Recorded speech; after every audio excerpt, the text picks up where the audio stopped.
I never thought my life would collapse because of a single message. It came on a quiet Sunday morning, the kind of morning where sunlight sneaks through the curtains and everything feels soft, slow, and peaceful. I was sitting at the kitchen table, cradling my cup of tea, thinking about calling my daughter later in the day just to hear her voice. That's when my phone lit up. It was her name, my daughter, the child I carried, loved, protected, and sacrificed for. I smiled automatically, expecting maybe a picture of my grandchildren or a little check-in.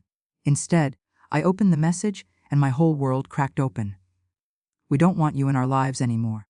Say goodbye and never contact us again.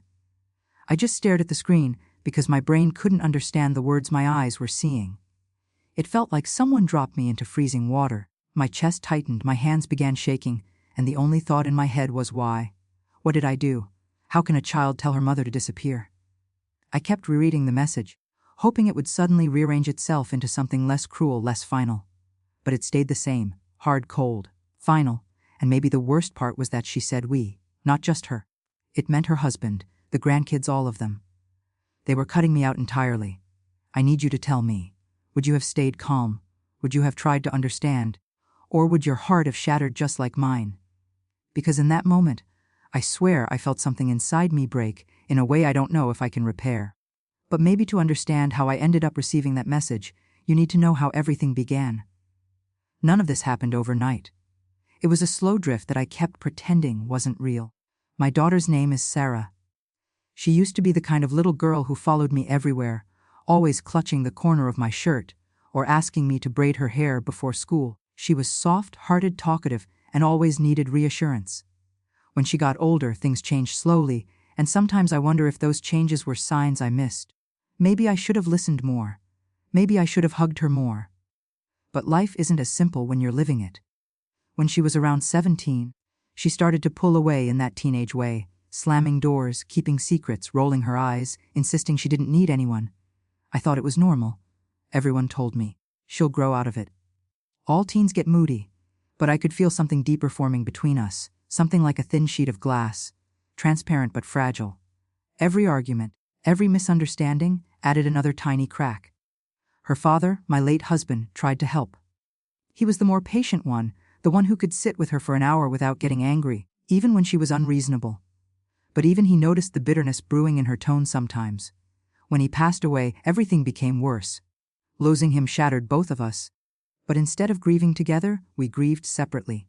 She blamed me for things I couldn't control. She said I didn't fight hard enough to keep him alive, as if love alone could stop death.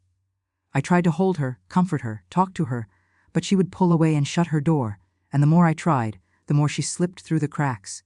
When she moved out to start her own life, I hoped time and distance would soothe the wounds. For a while, it seemed like it was working. She started calling me again, visiting on holidays, even asking for my advice sometimes. I thought we were slowly healing. And then she met her husband. I remember the first time she introduced him to me. His name was Daniel. He was polite on the surface, smiling tightly and shaking my hand like someone forced him to. Something in his eyes made me uneasy. They were calculating, cold. He looked at me the way someone looks at a newspaper headline, barely interested, skimming for the parts he could use. But I ignored my instincts because I didn't want to be the kind of mother who judged her child's partner. My daughter was smitten, glowing in a way I hadn't seen in years, so I bit my tongue and welcomed him the best I could. Every mother tries for her child's happiness, right? I told myself that even if he wasn't my favorite person, maybe he would be good for her. But over the next few years, subtle things started happening. Little things I brushed off at first. Whenever I visited their home, he would interrupt Sarah when she spoke to me, or he would answer questions meant for her. He made jokes about my old-fashioned ways, or questioned my decisions from the past. He did it with a smile, so I couldn't call it disrespect, but the intention was there. Sarah laughed with him, maybe trying to keep the peace, but the laughter never reached her eyes. I tried to talk to her once, carefully, gently, trying to ask if everything was okay. She snapped at me, telling me I was being judgmental, that I had always made her feel like she wasn't good enough. The accusation cut me like a knife. I never wanted her to feel that way. I spent years sacrificing my own comfort to give her a better life. But she didn't want to hear it.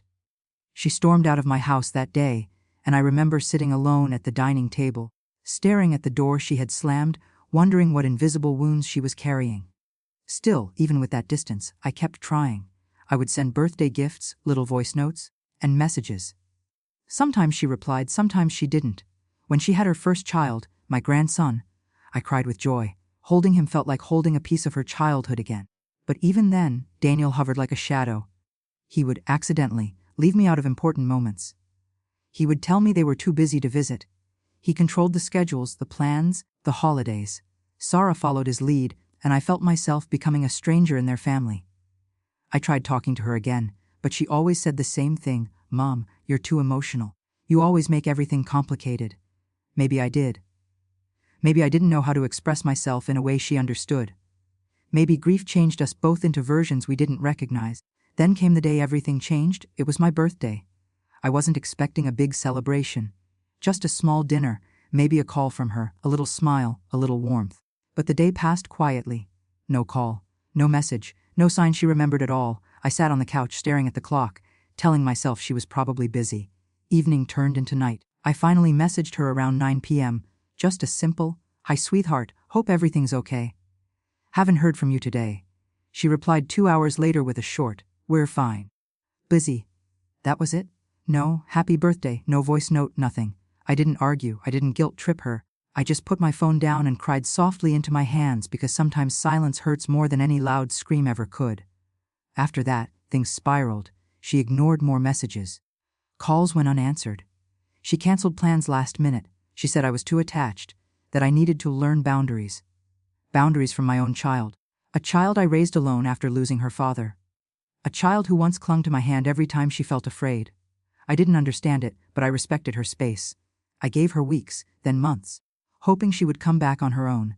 She didn't. Then 2 weeks ago, a final incident pushed everything off the cliff. I had dropped off a birthday gift for my grandson at their doorstep. I didn't knock. I didn't want to intrude. I just wanted him to have something from me. Later that evening, Daniel called me, not Sarah, him. His voice was dripping with that smug politeness he always used. He told me to stop showing up uninvited, that I was confusing the children, that my presence created emotional pressure for their household. I was stunned. I asked him what he meant by confusing. He said, "You make Sarah uncomfortable. She doesn't owe you anything.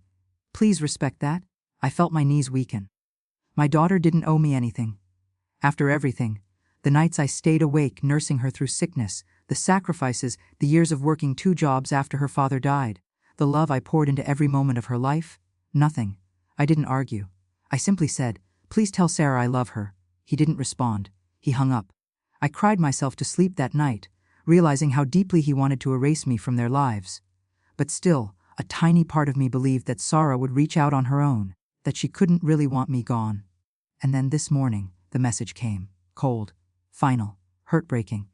"We don't want you in our lives anymore. Say goodbye and never contact us again." It didn't even sound like her. The tone was wrong. The phrasing was wrong. But it was her number, her name, her message. I typed and erased my reply 3 times. What do you even say to your own child when they throw you away like that? Do you apologize even if you don't know for what? Do you beg? Do you stay silent? I ended up typing, "Why? What did I do?" But before I could hit send, I stopped. Would it even matter? Would it even reach her heart? Would she even care? That's when all the memories flooded me. The birthday parties, the scraped knees, the late-night talks, the lullabies, the tears after her first heartbreak, the college drop-off day when she hugged me so tight I felt her ribs press into mine. All of it felt like someone else's life now. Like I had dreamed 25 years of motherhood, only to wake up and find none of it real. I felt an ache deeper than grief. Because this wasn't death, this was rejection. A living, breathing severing of a bond that wasn't supposed to break. So that's where I stood this morning, holding my phone like it was a bomb, trying to understand where everything went so wrong, trying to breathe through the pain that kept rising and choking me. Before I tell you what happened next, I need you to pause and really think. If your child sent you a message telling you to disappear from their life, would you walk away quietly? Would you fight? Would you ask why? Or would you let your heart collapse completely? Because that's the exact moment I found myself in. Broken, confused, abandoned, and having to decide what kind of mother I was going to be now. Comment below and tell me honestly, what would you do in my place? I didn't reply to the message right away. My fingers hovered over the screen, trembling, freezing, unable to form words that could possibly respond to something so final. Instead, I set the phone down on the kitchen table as if it were burning my skin. I sat there in silence, staring at the little cracks in the wooden surface that I had memorized over the years. For a long time I didn't move. My breath felt heavy, my throat tight. The house around me was painfully quiet, too quiet. It was the kind of quiet that presses against your chest and makes you painfully aware of every heartbeat, every thought, every ache. I kept replaying her message in my mind like a broken record. We don't want you in our lives anymore. The word we echoed the loudest. Did she mean just her and her husband? Did she mean her children too? Did she really think her mother, a woman who literally held her as she took her first breath, was suddenly unworthy of being part of her life? The more I thought about it, the more layers of pain unfolded inside me. I walked to the living room and sat on the couch, the one where she used to curl up beside me when she was little, demanding bedtime stories even when she was too old for them. I could almost hear her small voice asking, "Mom, one more, please." I used to pretend to be annoyed, but inside I was always grateful for those moments, those quiet nights when she needed me. Now she wanted me gone forever. The contrast was unbearable. I tried to breathe slowly, to calm myself, but my mind was a storm of memories and questions I couldn't escape. I don't know how long I sat there, maybe minutes, maybe hours. Eventually, I picked up my phone again, hoping maybe the message had changed like some terrible mistake corrected itself. But it hadn't. Not even a follow-up, no explanation, no reason, just that cold dismissal. I wanted to call her. My instinct was to hear her voice, to understand what was happening. But another part of me feared what she might say. What if she didn't pick up? Worse. What if she did, and her voice was as cold as that message? I didn't know if I could survive hearing my own child speak to me like a stranger. I decided to wait. Maybe she would realize her mistake. Maybe Daniel had sent the message from her phone. I tried to convince myself of anything that softened the blow. Eventually, exhaustion pulled me into sleep right there on the couch, but even sleep wasn't peaceful. I dreamed of her calling for me as a child and then turning away just as I reached out for her. I woke up with tears already on my face. The next morning, I tried to go about my day, but everything felt heavy. My arms felt heavy when I tried to fold laundry. My legs felt heavy when I walked. Even my thoughts felt like they were dragging through mud.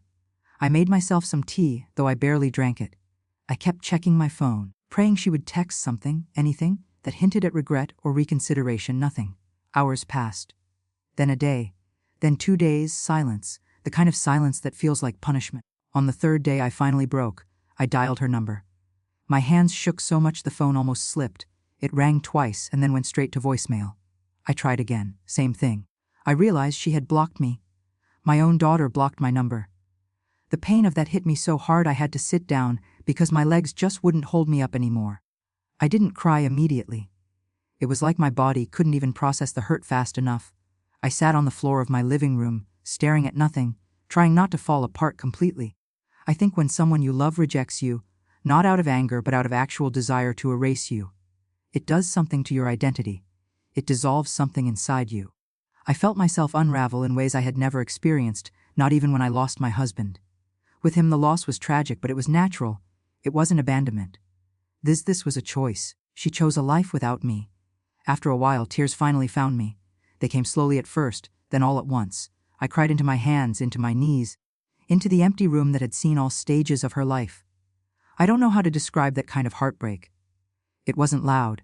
It wasn't dramatic. It was quiet and deep and unbearably raw. When the crying stopped, I felt empty, like someone had reached inside me and scooped out everything that made me a mother. I sat on the floor for so long the sunlight shifted across the room.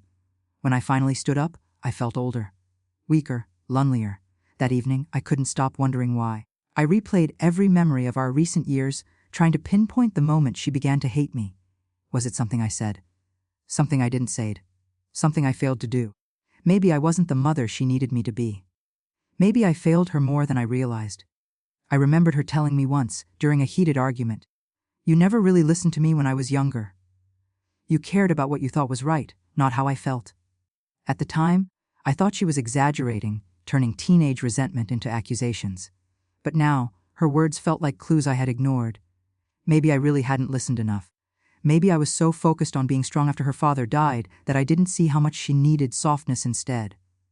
Regret crawled through me like cold vines. I wished I could go back in time, hug her more, argue less, pay more attention to the subtle pains she hid. But you can't go back, you can't fix things retroactively. You can only live with the consequences of the choices you made, even if you didn't know you were making them. On the 5th day after that message, something inside me snapped. Not in anger, but in resolve. I realized that I couldn't continue waiting for her to explain something she clearly didn't want to explain. But I also couldn't let her leave thinking I didn't care, or that I didn't love her. I decided I needed closure, not by forcing her to talk, but by expressing what I never managed to say. I decided to write her a letter, not to convince her to change her mind, not to beg her, just to tell her the things I wished I had told her more often. Writing that letter was one of the hardest things I've ever done. I sat at my dining table with a blank sheet of paper, and for a few minutes I couldn't even lift the pen. When I finally began, the words came slowly at first, then in waves. I told her everything, how much I loved her, how much I regretted the times I didn't understand her, how deeply losing her father had affected both of us, how proud I was of the woman she became, how I never meant to make her feel unloved or unseen. I told her that even if she didn't want me in her life, I would still think of her every single day. I told her that I hoped one day she would forgive me, even if she never said it out loud. When I finished, the letter was smeared with tears in a few places. I folded it carefully and decided to drop it in their mailbox early the next morning, before anyone was awake. Not to intrude, not to force a reaction, just so she would have it, just so she would know my truth even if she never responded. And so, at sunrise, I drove to their neighborhood. The streets were quiet, lined with trees that swayed gently in the morning breeze. I parked a short distance away so I wouldn't draw attention. As I walked toward their house, my heart pounded painfully, as if it were warning me not to get too close. When I reached their mailbox, I hesitated. I looked at their windows, half expecting to see her silhouette. But the curtains were still. The house looked peaceful, unaware of the emotional storm swallowing me whole. I slipped the letter inside the mailbox and walked back to my car with tears blurring my vision. I didn't look back. For the rest of that day, I tried to distract myself, cleaning, cooking, organizing closets, but my mind wouldn't cooperate. Every sound made me jump. Every hour felt like waiting for something I wasn't even sure would come. By evening, I couldn't take it anymore. I opened my phone and, with shaking hands, checked my messages. Nothing. No reply. No call. No sign she had even found the letter. I told myself she was busy, that she hadn't checked the mail yet, that tomorrow might be different. But tomorrow came and went in the same painful silence. So did the day after, and the day after that. Each day added another layer of grief on top of the last until I felt buried beneath it. A week passed before anything changed. I was on my porch watering my plants, trying to convince myself that life still had small routines worth keeping, when I heard my phone buzz from inside the house. My heart lurched. I set the watering can down so quickly, I almost spilled it and rushed inside. When I picked up the phone and saw her name, my hands went cold. My entire body went cold. For a second I couldn't breathe. She had unblocked me. She was calling. I answered immediately, my voice trembling. "Hello, Sarah." But the voice that responded wasn't hers, it was Daniel. Hearing him instead of her hit me like a bucket of ice water. He didn't even sound annoyed, he sounded calm. Too calm. "I got your letter," he said. I felt my stomach drop. He got it. Why him? Why not her? Why was he the one calling me? I forced my voice to stay steady as I asked, "Can I speak to my daughter?" There was a silence, a long, heavy silence. Then he said, "No. She doesn't want to talk to you." I felt my throat tighten. "Then why are you calling?" Another pause. Then he said something that broke me in a brand new way. "I think it's best if you stop contacting us completely. Your letter upset her. She doesn't want this conflict anymore. She needs peace." Peace. As if my existence was chaos. As if my love was a burden. "Daniel," I whispered, my voice cracking. Please, just let me talk to her." "No," he replied coldly. She made her decision. Something inside me sparked then. Something angry, something protective, something tired of being erased. "Where is she right now?" I asked quietly, almost dangerously. Another silence. Then he said, "That's none of your concern anymore." My hands shook with a combination of fear, anger, and heartbreak. "She is my daughter," I whispered. "She will always be my concern." He exhaled, as if tired of the conversation, and then he said, "Well, she doesn't feel the same way. Goodbye." And he hung up. I stared at my phone as the call ended, disbelief and fury mixing with grief so intensely that I felt dizzy. My daughter cried because of my letter, But instead of calling me, she let him talk for her. She let him decide her boundaries. She let him speak her feelings. She let him shut me out. Was she really choosing this? Or was he controlling her? The thought that she might be suffering in silence under his influence struck me hard. It made everything more confusing, more painful. Was she distancing herself because of old wounds, or was someone else putting those wounds in her hands and telling her to press them against me? That night, I couldn't sleep. I paced the house replaying the call, replaying his voice, replaying the silence between his words. I thought about her tears. I thought about the way he said she cried for hours after reading my letter. Was she crying because she hated me? Or was she crying because part of her still loved me but felt torn? I didn't know, and not knowing was its own kind of agony. Days passed without another message. Every morning I checked my phone. Every evening I checked again. Nothing. I felt like I was losing pieces of myself each day. I stopped going out. I stopped talking to friends. I didn't want to explain what was happening because saying it out loud made it real. I felt ashamed in a way I can't fully explain. Ashamed that my own child didn't want me. Ashamed that I didn't know how to fix it. Ashamed that maybe people would think I deserved it. One night, after nearly 2 weeks of silence, I sat at the edge of my bed and whispered to myself, maybe I should let her go. Saying it felt like cutting a thread inside my chest. But maybe letting her go was a form of love too. Maybe space would bring clarity. Maybe she would realize something was wrong. Maybe she would miss me. Or maybe she never would. That was the risk. But the next morning, something unexpected happened. I received another message from an unknown number. Just a simple text. She's not okay. My heart jumped. My hands shook. I typed back immediately. Who is this? After a moment, another message appeared. A friend? I can't say more. But Sarah isn't okay. And she needs you. My breath caught in my throat. And that was the moment everything changed again.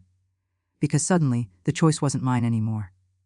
Suddenly, my daughter needed me, but without wanting me. And I had to decide whether I would honor her last words or break them to save her.